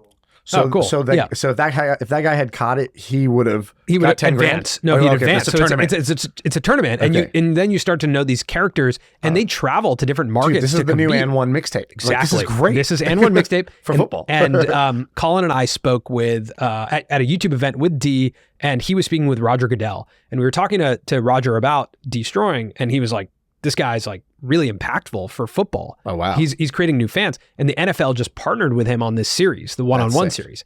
And I think when I look at D, like the leagues are starting to get involved with him in a way where I'm like, wait, he is single-handedly a really important part of the future of sports viewership. Yeah. And that to me, I don't know if he has aspirations to be a billionaire, but to solve that problem for the NFL is a big problem to solve. And if you solve that for the CFL and you start solving that, you know, you go down the line, this can also become camps. Totally. This can become, you know, so many things, right? The world is his oyster. He can become a host. He's probably should be one of the hosts for the NFL, or like the Pro Bowl, which no one's watching. I think he can also create he can redefine the Pro Bowl because this is more interesting. This is way more. Yeah, I'm like half looking at you because I'm like because watching you're plugged this. in. I mean, we pulled this up in our office, and we have a ton of people who don't watch sports, and then they got hooked on it. They were like, "This is primal." It's primal, yeah.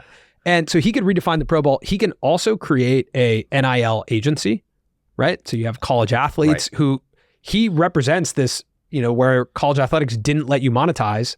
He knows how to do this, right? So, okay, now can D create a NIL agency where he's signing athletes and getting them contracts? The world of D, like the world of sports, no one is really approaching it like him. And I think that like sports is still carries a very high dollar value. Live sports. Yes, it carries such high dollar value that I think he has that opportunity as well. There was a guy at that event we were at that was you'll know him because he's lacrosse. Paul Rabel. Yeah. He was a groomsman at my wedding. He's one of my best friends. Amazing. So I don't know much about this. So you were at the boardroom event. Yeah. So tell me about it. So basically, what he was saying on stage was like, okay, we created this professional lacrosse league. Yeah. What was interesting, he was like, there's like whatever, I don't know, 8 teams or something, but he's like, we own the teams. Yeah. It's not like a franchise model. And I think he's like, we pay the costs, but then like all the players have upside in the thing. Like, what is the business model of this? This sounded pretty fascinating. And so do you think it's a good model also? I'm an investor, so a biased opinion, yes. Yeah. but I've, what I've always seen in lacrosse, if you pull up, go to the Premier Lacrosse League YouTube channel and play the last vlog from their All-Star game, you get a sense for like the community. That one, the fastest shot, right? That, yeah. So you get a sense for like what it looks like. I mean, they were going wild, but like they packed this stadium out in Louisville for their All-Star game. So basically what he did was there was a pre-existing league called Major League Lacrosse. They paid their players terribly. They treated them not well. That was the best league? That was the only pro league. Okay. It was like, and no one really cared about it. I mean, like it was kind of interesting, but it was empty stadiums. They didn't have health care. It was like, they weren't treated like, it was tough to be a pro athlete and not get paid much. Right. And Paul became the number one lacrosse player. He had the biggest media platform. Colin and I actually ran his YouTube channel. That's how we became very close. We were running a lot of different athlete YouTube channels at one point. And so we became really close to Paul. That's how we met. And he had the best head on his shoulder for like media. How do you build a brand? How do you he had the biggest, he was called lacrosse's first $1 million man. He had deals with Red Bull and New Balance, and he had created the model for like, how do you make money as a lacrosse player? Was he the best and he was the best at media, or he was actually the best at media and really good? No, he was the best. He was the best player too. He was the best player. Yeah. So those are those like Conor McGregor at one time. Was like, he's the champ and he's like the most marketable guy. So he decided at one point just to say, hey, you know what? We're going to go raise money and create our own league. Like, this league sucks that I play in. That's what he did. He turned to Joe Ty, who's the Nets owner. Nets owner who played lacrosse in college and loves lacrosse and is a great dude. Met him a couple times, and he became the lead investor. And then they partnered with Rain Group, and they raised a bunch of money and said, we're going to pay the players a reasonable salary. We're going to give them equity in the league. We're going to give them health care. and we are going to create media around them. We're going to create media opportunities for them. We're going to teach them how to, and the last thing they did was they said, we're not going to stick these teams in local markets. We're going to actually take the whole league on tour. Makes sense. So they developed that makes more sense. It's like a touring, circus where it's like, is it coming to San Diego this weekend? Okay, everyone descends upon this major market. Yeah. Super unique. If you have lacrosse people that come to town twice a year, exactly. It's like, all right, we'll go to that. Yeah. We may not go all the time, or there may not be enough people to support a stadium. Well, I think also what he knew and what we saw was that the model in lacrosse, the way you made money was by doing camps and clinics, right? So you have youth camps where like there's a lot of young kids who want to play. They come from affluent backgrounds. Their parents are willing to pay $1,000 for them to get coached by their favorite lacrosse player. And Paul built a massive camps business. And so alongside this, you go to a major market. Now you have a weekend dedicated to, you can have camps.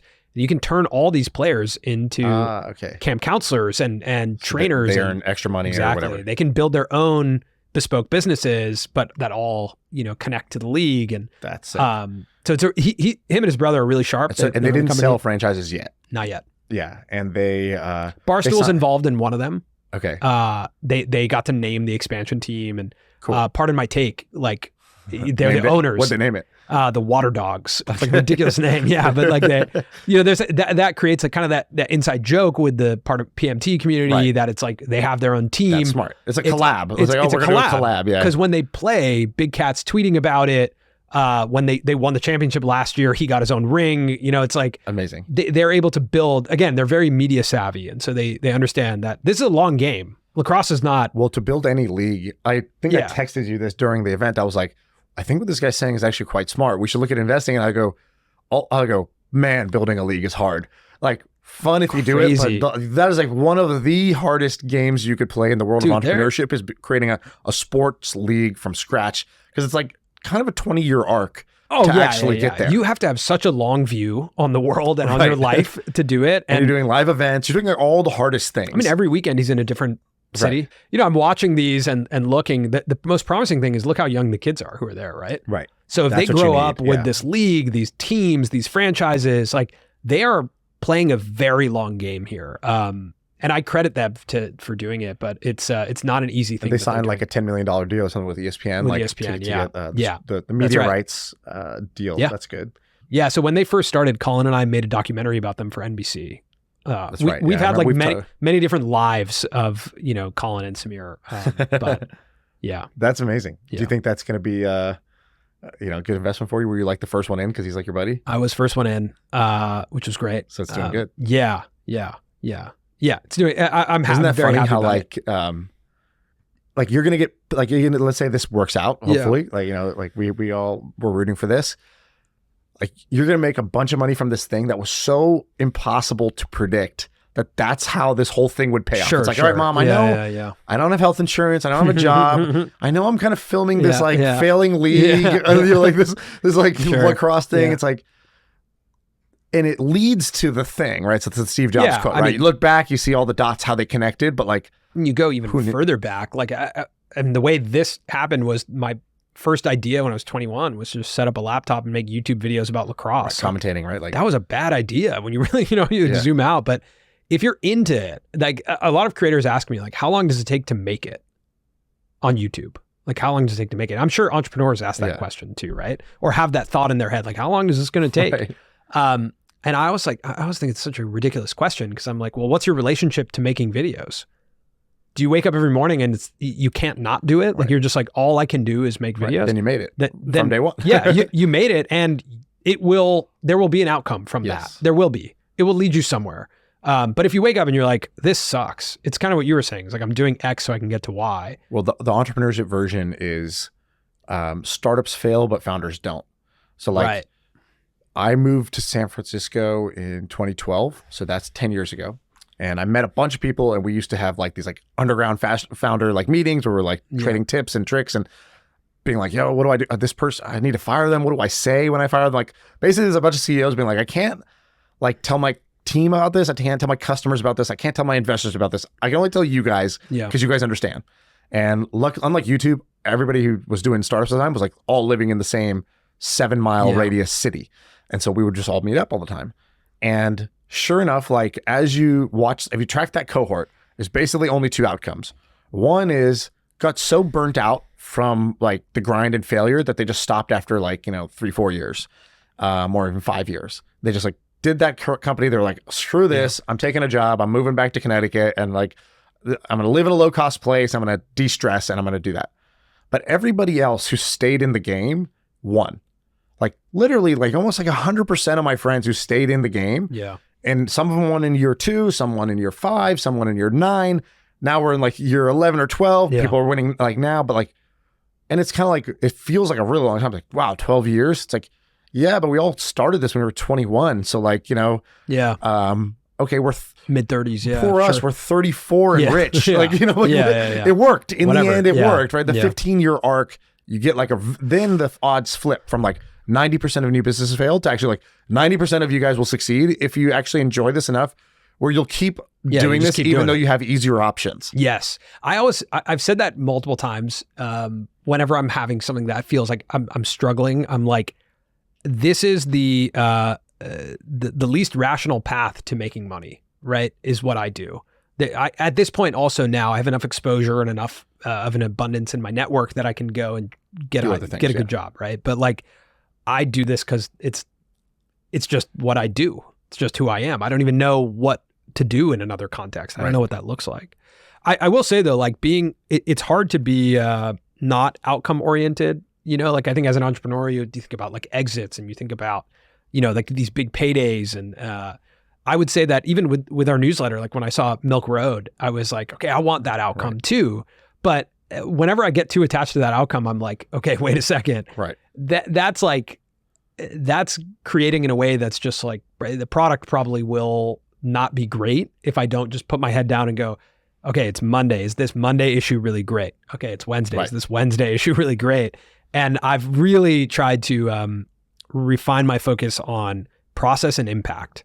Like I have to focus on the process of creating the thing.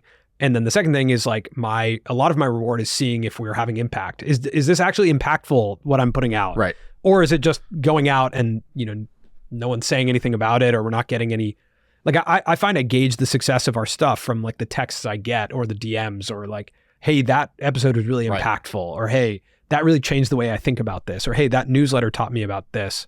If I see those, then I'm like, okay, we're doing something. Let's keep doing that. And hopefully that takes us to an outcome. But you also have to accept it might not. It might just be this. And we might just get, 5% better, over the next 2 years. Right. And that's it. And you have to accept that is maybe the most likely reality, is that you just keep doing it. Right.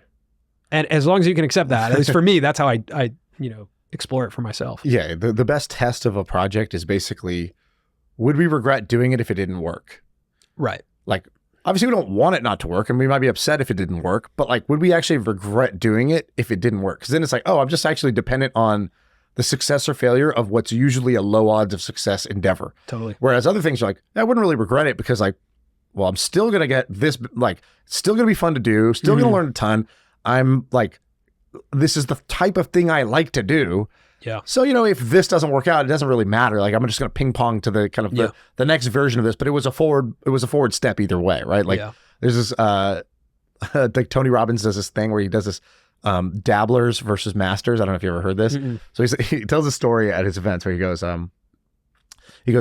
there's some people that they go and they discover racquetball, which maybe now pickleball would be the thing, but it's like, they go to the gym. They're like, they see somebody playing racquetball. They're like, oh, I'll try it. They go and they have some fun. And they're like, racquetball, this might be my thing. And they're like, okay, I'm going to play racquetball. And so the next day they come back, play again.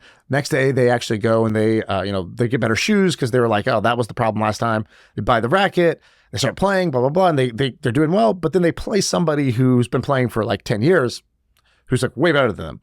And that's, for 3 days straight, they're playing and they can't hit a good shot. Everything's going off and they're losing all these games. And they're like, this stupid racquetball, like, why am I in this box? I'm trapped. Like, it's too loud in here. It is weirdly loud. This is a sport for old people. You start to find all these reasons to quit. So they quit. They're like, I'm going to go play a real game. I'm going to go play tennis. So go outside, you play tennis. You're like, oh, so much better. I'm outdoors. this is way better. And, you know, they're hitting the ball around. They're starting to learn the strokes. They're enjoying learning a little bit. Same thing happens. They start to play somebody who knows what's going on. They're hitting the ball in the net. They can't really serve well, and it's getting frustrating. It's hot out, and they're like, "Stupid game!" Like, you know, what is this? Then like, this is like a girly game. I don't want to play this. I want to play like a real game and golf. And then they're like, just like, fuck. From day one, they're like, fuck. And he's basically like, you know, most people go through their whole life doing a series of these, dabbling, and they're dabblers. And he's like, what's the difference between a master? There's 3 categories. A dabbler is basically like, try it. As soon as it gets hard, bounce.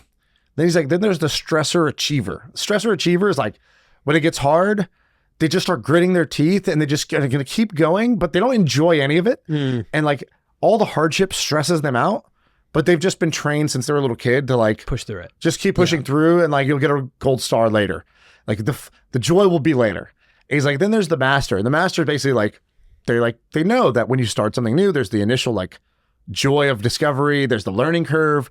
There's the hard plateaus. And when the plateau comes, they greet it like an old friend. Like, oh, there you are. Like, I thought you'd be showing up soon. I've been playing for a week. And usually that's when that's when you arrive, plateau. And I know how to like deal with you, because I know that after the plateau comes the next uprise, and I'm excited for that upswing, but let me work through this plateau. And they don't really get like flustered by it. So they get the same, or they get better results than all 3, way better than the dabbler, significantly better than the stressor achiever. But the difference is like the whole way, they're kind of actually like enjoying the dance or playing the game. Yeah. Because they actually understand that this is like, these are all normal for the game. And you find that like the people who get really like into like struggling or grinding, or like get really overwhelmed by like, you know, the adversity, it's really just like, they haven't played the game enough to know that this is how the levels of the game work. Yeah. You shouldn't be surprised that the roller coaster is going up and down. Like, you remember you got in line to get on a roller coaster, right? Yeah, that's a good point. You know, one thing that I don't know why this made me think of it. I think just because like the ups and downs of the game, and the conversation we were having at the beginning of the show about interviewing, one thing that both Colin and I did was go to improv class to learn how to get better. Yeah. Just to get better at like being present, working with whatever the other person says. Like what we found was my wife was listening to our interviews, and she was like, you're not listening to them. You're just not listening to your guests. They're saying something, and then you say something completely different. You're just waiting to talk. And so I went to improv class, and it was really this incredible lesson in the craft of how do you sit in the pocket and just be like, I can't have any preconceived notions as to where this is about to go. Right. You're going to say something and I have to let go of where I want it to go. Right. And I found myself in the first day of improv, I was like, we were playing this game, and I was like, okay, I know exactly how to make this funny. This is going to be funny. I know where to take it. And then the person right before me said something, and I was like, why the hell would you say that? And then I had to deal with it. And then I was like, oh, this is the work. Right. This is the craft, or building the craft. And I think, you know, in the roller coaster of being a podcaster, like, you have to be willing to do all of that in public as well. Right. Right. Like you go back and you watch your early episodes, that roller coaster there's a record of the roller coaster of like times where it was going really well, times where it wasn't going well, times where views were up, times where views were down. It's like all public. And I think it's challenging because we have to practice in public. I think that's like, as you know, you build in public as an entrepreneur, but there's something incredibly just, you're like naked as a content creator out there. Everyone can see everything. Right. So, yeah. Well, you guys are doing an amazing job. I'm a fan. Thank you, man. I look forward to kind of seeing, if this is your kind of like learning phase, then like, you know, I'm excited to see what it's like as you guys master this. So appreciate thanks for doing this. Dude, I really appreciate it. Thank you so much, man.